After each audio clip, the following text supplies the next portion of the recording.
এক তরুণ সাধারণ পোশাকে, চোখে উদ্বেগ আর কপালে ঘামের বিন্দু নিয়ে তাড়াহুড়ো করে বিমানবন্দরে সিঁড়ি দিয়ে নামছিল।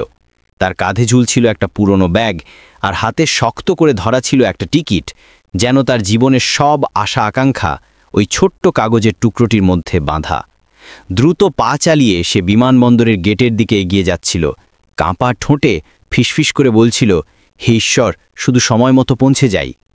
কিন্তু এই তরুণ কোনো সাধারণ মানুষ ছিল না। সে ছিল দিল্লির সবচেয়ে প্রভাবশালী ব্যক্তি, যার জীবনের গোপন পরিচয় লুকিয়েছিল তার সাদাসিধে চেহারার আড়ালে। বাবার হঠাৎ অসুস্থতার খবরে সে তড়িঘড়ি করে শহরে ফিরছিল, যেখানে তাকে অপেক্ষা করছিল এক অপ্রত্যাশিত ঘটনা, যা তার জীবনের সত্যকে সবার সামনে তুলে ধরবে। এক প্রায় ২২ বছর বয়সী তরুণ অর্জুন সিং সাধারণ পোশাকে, চোখে উদ্বেগ আর কপালে ঘাম নিয়ে দ্রুত বিমানবন্দরের সিঁড়ি দিয়ে নামছিল। তার কাঁধে ঝুলছিল একটা পুরনো ব্যাগ, আর হাতে শক্ত করে ধরা ছিল একটা টিকিট, যেন তার সমস্ত আশা ওই কাগজের টুকরোটির সঙ্গে বাঁধা ছিল। দ্রুত দৌড়াতে দৌড়াতে সে দিল্লির ইন্দিরা গান্ধী আন্তর্জাতিক বিমানবন্দরের দিকে এগিয়ে গেল, আর জোরে জোরে শ্বাস প্রশ্বাসের মধ্যে কাঁপতে থাকা ঠোঁট দিয়ে বলল, হে ঈশ্বর, শুধু সময় মতো পৌঁছে যায়। সে কোনো সাধারণ তরুণ ছিল না। সে ছিল দিল্লির সবচেয়ে ধনী ব্যক্তি। তার বাবার হঠাৎ অসুস্থ হয়ে পড়ার খবরে সে তাড়াহুড়ো করে দিল্লি ফিরছিল। সিকিউরিটি গেটে লম্বা লাইন ছিল। লোকেরা তাদের দামি স্যুটকেস টেনে নিয়ে কথায় মগ্ন ছিল। কোথাও পারফিউমের ঘ্রাণ ভেসে আসছিল, কোথাও মোবাইলের রিংটোন বেজে উঠছিল। অর্জুন ভিড়ের মধ্যে নিজের জায়গা খুঁজে নেওয়ার চেষ্টা করছিল। ধীরে ধীরে সে গেটের দিকে এগিয়ে যাচ্ছিল। তার মুখে উদ্বেগ আর আশার মিশ্রণ স্পষ্ট ছিল। ঠিক তখনই, যখন সে গেট পার হতে যাচ্ছিল, এক স্থূলকায় ধনী ব্যক্তি রাজেশ মেহতা হঠাৎ ঘুরে দাঁড়ালেন এবং অর্জুনের সঙ্গে ধাক্কা খেলেন। ধাক্কার ফলে রাজেশের দামি ঘড়ির বেল্ট খুলে গেল, আর তার হাতের কফির কাপ মেঝেতে পড়ে ছড়িয়ে গেল। রাজেশ বিরক্ত হয়ে চিৎকার করে উঠলেন, এই দেখে চলতে পারিস না? সব জায়গায় ঢুকে পড়িস যেন এটা কোনো রেল স্টেশন। ভিড়টা এক মুহূর্তের জন্য থমকে গেল। সবার চোখ এখন অর্জুনের ওপর। অর্জুন ঘাবড়ে গিয়ে হাত জোড় করে বলল, সরি স্যার, আমার ভুল হয়ে গেছে, প্লিজ আমাকে যেতে দিন, আমার দিল্লি পৌঁছানো খুব জরুরি। রাজেশ ঘড়ি ঝেড়ে নাক কুচকে বললেন, দিল্লি? তোর মতো লোকেরা তো ট্রেনের জেনারেল বগিতে বসার যোগ্য, আর এখানে বিমানবন্দরে ঢুকে পড়েছিস। তিনি হাসলেন। আশপাশের কিছু লোকও হাসতে শুরু করল। রাজেশের কণ্ঠে অহংকার আর ঘৃণার মিশ্রণ ছিল। তিনি অর্জুনের দিকে কঠোর দৃষ্টিতে তাকিয়ে বললেন, তোর জামাকাপড় দেখেছিস? কারো মনে হয় তোর কাছে ফ্লাইটের টিকিট থাকবে? কোথাও থেকে চুরি করা নয় তো?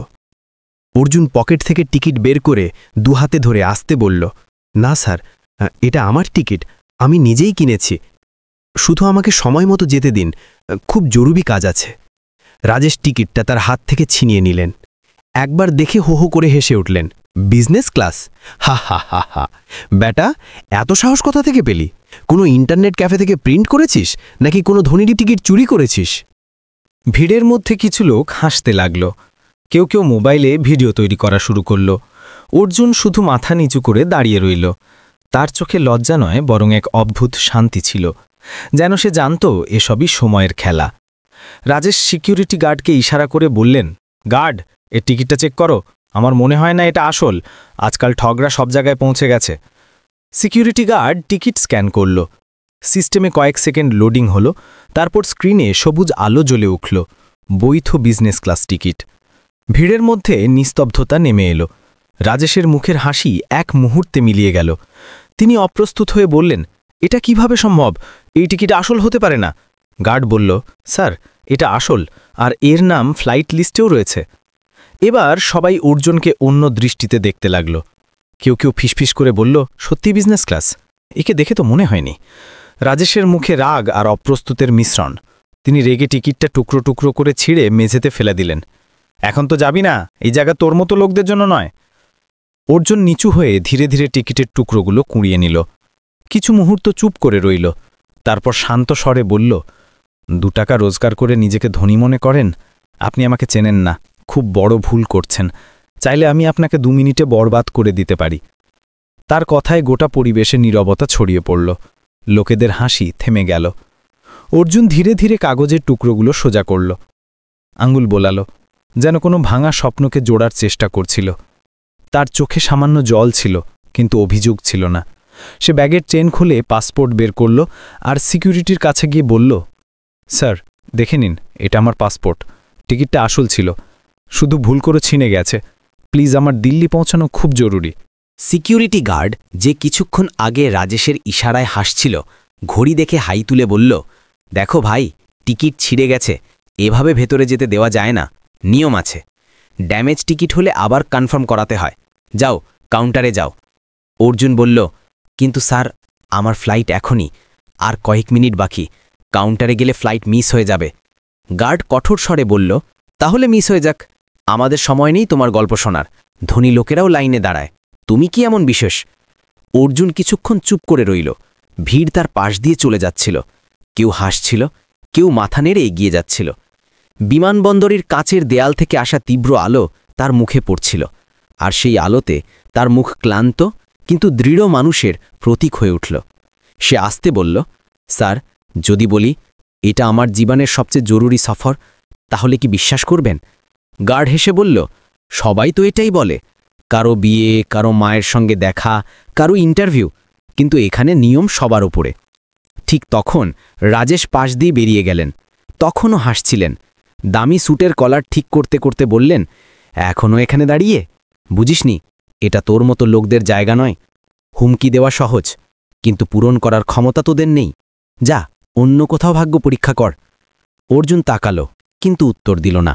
তার চোখে শান্তি ছিল, যা রাজেশের জন্য সবচেয়ে বড় উত্তর। সে এয়ারলাইন কাউন্টারের দিকে এগিয়ে গেল। সেখানে এক তরুণী, প্রিয়া, বসেছিল। মুখে মেকআপ, কণ্ঠে বিরক্তি। কম্পিউটারে টাইপ করতে করতে বলল, হ্যাঁ বলুন, কি সমস্যা? অর্জুন বিনয়ের সঙ্গে বলল, ম্যাডাম, আমার বিজনেস ক্লাসের টিকিট ছিল, কিন্তু ভুল করে ছিঁড়ে গেছে, দয়া করে চেক করুন, আমার আজই দিল্লি পৌঁছানো জরুরি। প্রিয়া তাকালো না। টাইপ করতে করতে বলল, নাম? অর্জুন বলল, অর্জুন। প্রিয়া আবার বলল, পুরো নাম? অর্জুন সিং। প্রিয়া নাম শুনে ভ্রু কুচকালো। স্ক্রিনে দেখে বলল, এখানে তো কোনো অর্জুন সিং নেই, হয়তো ভুল ফ্লাইট বুক করেছেন। অর্জুন ঝুঁকে বলল, না ম্যাডাম, এটাই ফ্লাইট, আমার ইমেলে কনফার্মেশন আছে। প্রিয়া বিরক্ত হয়ে বলল, বুঝতে পারছেন না, প্রতিদিন ১০০ জন জাল টিকিট নিয়ে আসে, সবাই বলে জরুরি, সিস্টেমে নাম না থাকলে টিকিট বৈধ নয়, অন্যদের সময় নষ্ট করবেন না। সে হাতের ইশারায় তাকে সরিয়ে দিল। অর্জুন সেখানেই দাঁড়িয়ে রইল। চারদিকে লোক, কারো হাতে কফি, কারো কানে ইয়ারপড, সবাই ব্যস্ত, নির্মম। সে পিছিয়ে গেল, পকেট থেকে টিকিটের টুকরোগুলো বের করে জোড়ার চেষ্টা করল। তার চোখ লাল হয়ে উঠল, কিন্তু সে নিজেকে সামলাল। সিকিউরিটির দিকে তাকিয়ে বলল, স্যার, আমি কনফার্মেশন মেল দেখাতে পারি, শুধু 1 মিনিট। গার্ড কঠোর স্বরে বলল, ইমেল দিয়ে কিছু হবে না, সিস্টেমে নাম না থাকলে ভেতরে যেতে পারবে না, সরো। অর্জুন মোবাইল পকেটে রাখল, গভীর শ্বাস নিয়ে পিছিয়ে গেল। কাঁপা ঠোঁটে ফিসফিস করল, হয়তো সময় আমার উপর রাগ করেছে। তখনই বিমানবন্দরে ঘোষণার শব্দ প্রতিধ্বনিত হল, মনোযোগ দিন, সব ফ্লাইট সাময়িকভাবে স্থগিত, একটি ভিভিআইপি বিমান অবতরণ করছে, পরবর্তী ঘোষণা না হওয়া পর্যন্ত সব কার্যক্রম বন্ধ। সবাই একে অপরের দিকে তাকালো, কেউ মোবাইলে ভিডিও বানাচ্ছিল। প্রিয়া, যে অর্জুনের ওপর বিরক্ত হয়েছিল, বন্ধুদের বলল, কে এই ভিভিআইপি? হয়তো কোনো বড় ব্যবসায়ী। রাজেশ হাসতে হাসতে বললেন, নিশ্চয়ই কোনো ধনকুবের, এই এয়ারপোর্ট তাদের জন্যই। অর্জুন দূরে দাঁড়িয়ে সব শুনছিল। প্রিয়া তার কাছে এসে ব্যঙ্গ করে বলল, এখনো এখানে? এমন লোক কফি কাউন্টারেও জায়গা পায় না, আর তুমি বিজনেস কাউন্টারে। অর্জুন শান্তভাবে টিকিট দেখানোর চেষ্টা করল, কিন্তু প্রিয়ার অভদ্রতা বাড়ল।